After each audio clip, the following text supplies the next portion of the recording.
Welcome to my dear online students. This is another class for class 12th chemistry. Class 12th chemistry. And you know that we have started P block elements and we have discussed the basic properties of group 15 elements.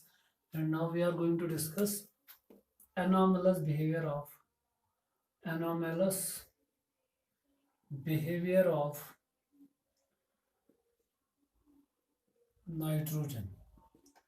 Nitrogen जो है वो अपने group में बाकी members से जो उसके members है, सपोज ग्रुप 15 के जो मेंबर्स है nitrogen, phosphorus, arsenic, antimony, bismuth, बाकी को छोड़ के नाइट्रोजन जो है वो बिल्कुल अलग प्रॉपर्टी शो करता है और वो अपने ग्रुप में जो इसकी प्रॉपर्टीज है वो डिफर करती है from the rest of the members of the group. ये आपको समझना है कि क्यों हो रहा है, ऐसा क्यों हो रहा है कि जो नाइट्रोजन है, नाइट्रोजन अपने ग्रुप में बाकी मेंबर्स के कॉरस्पॉन्डिंग कुछ डिफरेंट प्रॉपर्टी शो करता है। तो रीजन क्या है उसके पीछे, वही हमें डिस्कस करना है कि नाइट्रोजन एनॉमलस बिहेवियर क्यों शो करता है। तो हम लिखेंगे यहाँ पे एनॉमलस बिहेवियर का मतलब क्या है। Nitrogen, it means nitrogen differs from the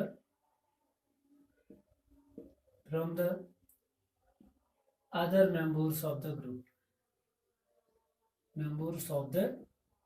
group, जो इस ग्रुप में बाकी मेंबर्स है उनसे ये थोड़ा बहुत क्या डिफरेंट है। क्यों है, रीजन क्या है, तो ये कॉजेज क्या है, इसकी कॉजेज। सबसे पहला कॉज जो है इसका एटॉमिक साइज छोटा है। इन 5 एलिमेंट्स में से सबसे छोटा एटम कौन है, नाइट्रोजन। तो हम लिखेंगे पहला रीजन क्या है इसका, स्मॉल एटॉमिक रेडियस। ये है पहला जो इसमें रीजन है। आप ये भी लिख सकते हो small atomic size and small atomic radius. तो दूसरा क्या है इसका, दूसरा रीजन क्या है, high ionization energy, IE, and high electronegativity. ये भी एक रीजन है इसका as compare to rest of the members of the group. इसकी जो आयोनाइजेशन एनर्जी है वो ज्यादा है, इसकी जो इलेक्ट्रोनेगेटिविटी है वो ज्यादा है। कितनी है इसकी इलेक्ट्रोनेगेटिविटी, 3। समझ आ रहा है, ये आपको समझना है। आयोनाइजेशन एनर्जी भी क्या है, ज्यादा है इसकी।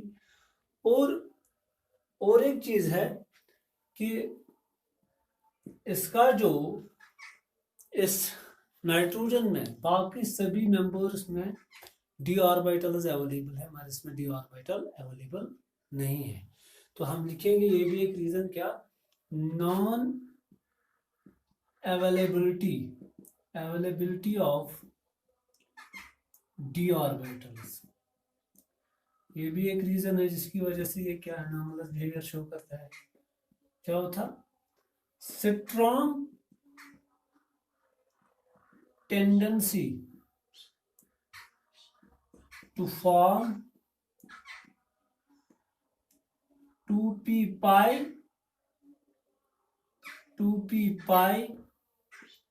multiple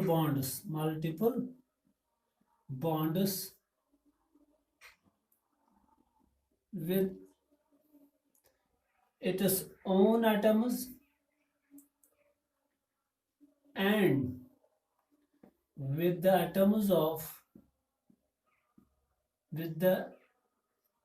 other atoms having, उनमें क्या होना चाहिए, having small size and high electronegativity। For example carbon है, ऑक्सीजन है, इनके साथ ये क्या बनाता है, शाबाश 2p pi मल्टीपल बॉन्ड्स भी ये बनाता है। तो ये है इसमें रीजन 4 रीजन की वजह से ये क्या शो करता है, अनोमलस बिहेवियर शो करता है। कौन सब, अगर हम फास्फोरस की बात करेंगे, इसका एटॉमिक रेडियस बड़ा है, इसकी आयोनाइजेशन एनर्जी भी कम है as compare to nitrogen, electronegativity भी कम है। सिमिलरली जब हम डाउन द ग्रुप जाते हैं तो आयोनाइजेशन एनर्जी डिक्रीज हो जाती है, इलेक्ट्रोनेगेटिविटी भी डिक्रीज हो जाती है। पर इनमें डी ऑर्बिटल अवेलेबल है, नाइट्रोजन में अवेलेबल नहीं है। और ये क्या करते हैं, इनमें tendency to form 2p2p multiple bonds नहीं है। ये इनमें इसमें 3p होते हैं, इसमें 4p होता है, मगर वो बॉन्डिंग स्टेबल नहीं होती है, क्योंकि जितना जितनी बड़ी शेल के ऑर्बिटल्स इन्वॉल्व होते हैं क्या शाबाश बॉन्डिंग में, उसके ऑर्बिटल्स एक तो बड़े होते हैं, दूसरा उसका एनर्जी भी बहुत, एनर्जी डिफरेंस भी बहुत ज़्यादा होती है, क्योंकि ओवरलैपिंग के लिए एनर्जी डिफरेंस क्या होनी चाहिए, कम। और एक चीज़ के इनके जो ऑर्बिटल्स होते हैं वो डिफ्यूजर होते हैं, तो उसके कारण जो ये वाले ये मल्टीपल बॉन्डिंग में टेक पार्ट नहीं करते। कौन से मल्टीपल बॉन्डिंग में, p मल्टीपल बॉन्डिंग में। हाँ, ये p/d बॉन्डिंग में टेक पार्ट करते हैं, मगर नाइट्रोजन खाली p/p बॉन्डिंग शो करता है, और वो भी कौन सी 2p/2p, ना कि 3p, क्योंकि 3p बॉन्डिंग उतनी स्टेबल नहीं है ऑर्बिटल बड़े होने के कारण की वजह से। तो यही आपको यहाँ पे समझना है, ये कार्बन के साथ ऑक्सीजन के साथ क्या करता है, शाबाश, एक यूनिक एबिलिटी है किसमें, नाइट्रोजन में एक यूनिक एबिलिटी है कि वो 2p/2p मल्टीपल बॉन्ड्स बनाता है, किसके साथ, अपने एटम्स के साथ, और बाकी एटम्स के साथ जिन एटम्स का साइज बहुत छोटा है होता है, और इलेक्ट्रोनेगेटिविटी बहुत ज़्यादा होती है, सपोज कार्बन एंड ऑक्सीजन। तो ये आपको इसमें याद रखना है। तो जो बाकी है, जो बाकी मेंबर्स है इस ग्रुप के, heavier members of this group, heavier members of this group form क्या बनाते हैं, d/p बॉन्डिंग ये शो करते हैं। तो ये आपको याद रखना है, जो कि नाइट्रोजन शो नहीं करता है। तो ये रीजन क्या है, जो यहाँ पे अगर आपको कोई बताएगा कि जो हैवियर एलिमेंट्स होते हैं इस ग्रुप के, वो p/p बॉन्डिंग शो नहीं करते हैं, बल्कि वो d/p बॉन्डिंग शो करते हैं, बट डू नॉट शो, ये क्या, ये शो नहीं करते हैं क्या, but do not show p/p bonding. Reason क्या है, रीजन भी मैं लिखाऊंगा, because their atomic orbitals are so large and diffused, and एक तो लार्ज होते हैं और डिफ्यूज्ड होते हैं, that cannot form इफेक्टिव